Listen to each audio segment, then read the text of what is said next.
नमस्कार दोस्तों, आज हम आपको दुर्गा सप्तशती का 9वां अध्याय निशुम्भ वध सुनाने जा रहे हैं। राजा ने कहा, हे ऋषिराज, आपने रक्त बीज के वध से संबंध रखने वाला वृतांत मुझे सुनाया। अब मैं रक्त बीज के मरने के पश्चात क्रोध में भरे हुए शुंभ व निशुम्भ ने जो कर्म किया वह सुनना चाहता हूँ। मैश्री मेधा ने कहा, रक्त बीज के मारे जाने पर शुंभ और निशुम्भ को बड़ा क्रोध आया और अपनी बहुत बड़ी सेना का इस प्रकार सर्वनाश होता देख निशुम्भ देवी पर आक्रमण करने के लिए दौड़ा।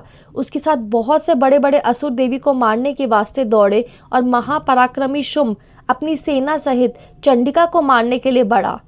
फिर शुंभ और निशुम्भ का देवी से घोर युद्ध होने लगा और वह दोनों असुर इस प्रकार देवी पर बाण फेंकने लगे जैसे मेघों से वर्षा हो रही हो। उन दोनों के चलाए हुए बाणों को देवी ने अपने बाणों से काट डाला और अपने शस्त्रों की वर्षा से उन दोनों दैत्यों को चोट पहुंचाई।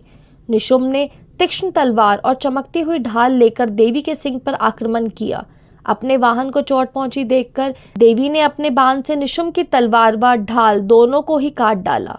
तलवार और ढाल कट जाने पर निशुम्भ ने देवी पर शक्ति से प्रहार किया। देवी ने अपने चक्र से उसके 2 टुकड़े कर दिए। फिर क्या था, दैत्य मारे क्रोध की जल भुन गया और उसने देवी को मारने के लिए उसकी ओर शूल फेंका, किंतु देवी ने अपने मुक्के से उसको चूर चूर कर डाला। फिर उसने देवी पर गदा से प्रहार किया। देवी ने त्रिशूल से गदा को भस्म कर डाला।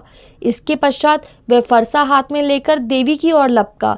देवी ने अपने तीखे बाणों से उसे धरती पर सुला दिया। अपने पराक्रमी भाई निशुम्भ के इस प्रकार से मरने पर शुंभ क्रोध में भरकर देवी को मारने के लिए दौड़ा।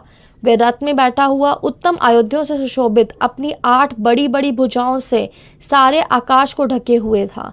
शुंभ को आते देख और देवी ने अपने शंख बजाया और धनुष की टंकोर का भी अत्यंत दुस्सह शब्द किया। साथ ही अपने घंटे के शब्द से, जो कि संपूर्ण दैत्य सेना के तेज को नष्ट करने वाला था, संपूर्ण दिशाओं में व्याप्त कर दिया। इसके पश्चात देवी के सिंह ने अपनी दहाड़ से, जिसे सुन बड़े बड़े बलवानों लामत चूर चूर हो जाता था, आकाश, पृथ्वी और 10 दिशाओं को पूरित कर दिया।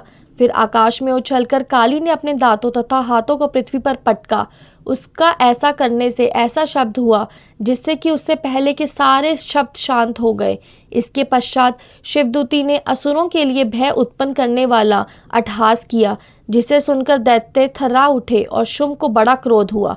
फिर अंबिका ने उसे, अरे दुष्ट, खड़ा रहे कहा तो आकाश में सभी देवता जय हो बोल उठे। शुंभ ने वहां आकर ज्वालाओं से युक्त एक अत्यंत भयंकर शक्ति छोड़ी, जिसे आते देखकर देवी ने अपनी मोहल्का नामक शक्ति से काट डाला। हे राजन, फिर शुंभ के सिंहनाद में तीनों लोक व्याप्त हो गए और उसकी प्रतिध्वनि से ऐसा घोर शब्द हुआ जिसने इससे पहले के सब शब्द को जीत लिया। शुंभ के छोड़े बाणों को देवी ने और देवी के छोड़े बाणों को शुंभ ने अपने बाणों से काट सैकड़ों और हजारों टुकड़ों में परिवर्तित कर दिया। इसके पश्चात जब चंडिका ने क्रोध में भर शुंभ को त्रिशूल से मारा तो वह मूर्छित होकर पृथ्वी पर गिर पड़ा। जब उसकी मूर्छा दूर हुई तो वह धनुष लेकर आया और अपने बाणों से उसने देवी, काली तथा सिंह को घायल कर दिया।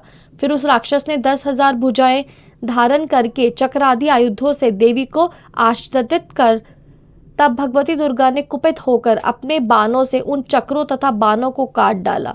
यह देखकर निशुम्भ हाथ में गदा लेकर चंडिका को मारने के लिए दौड़ा। उसके आते ही देवी ने तीक्ष्ण धार वाले खड़स से उसकी गदा को काट डाला। उसने फिर त्रिशूल हाथ में ले लिया। देवताओं को दुखी करने वाला निशुम्भ त्रिशूल हाथ में लिए हुए आता देखकर चंडिका ने अपने शूल से उसकी छाती पर प्रहार किया और उसकी छाती को चीर डाला। शूल विदीर्ण हो जाने पर उसकी छाती में एक उस जैसा ही महापराक्रमी दैत्य ठहर जा कहता हुआ निकला। उसको देखकर देवी ने बड़े जोर से ठहाका लगाया। अभी वह निकलने भी ना पाया था कि किन उसका सिर अपनी तलवार से काट डाला। सिर के कटने के साथ ही वह पृथ्वी पर गिर पड़ा। तदंतर सिंह दहाड़ दहाड़ कर असुरों का भक्षण करने लगा और काली शिवदूती भी राक्षसों का रक्त पीने लगी। कुमारी की शक्ति से कितने ही महादैत्य नष्ट हो गए। ब्रह्मा जी के कमंडल के जल से कितने ही असुर समाप्त हो गए। कई दैत्य माहेश्वरी के त्रिशूल से विदीर्ण होकर पृथ्वी पर गिर पड़े और बाराई के पहाड़ों से छिन्न भिन्न होकर धाराशायी हो गए। वैष्णवी ने भी अपने चक्र से बड़े बड़े महापराक्रमियों का कचंबर निकालकर उन्हें यमलोक भेज दिया और ऐन्द्री से कितने ही महाबली राक्षस टुकड़े टुकड़े हो गए। कई दैत्य मारे गए, कई भाग गए, कितने ही काली शिवदूती और सिंह ने भक्षण कर लिए।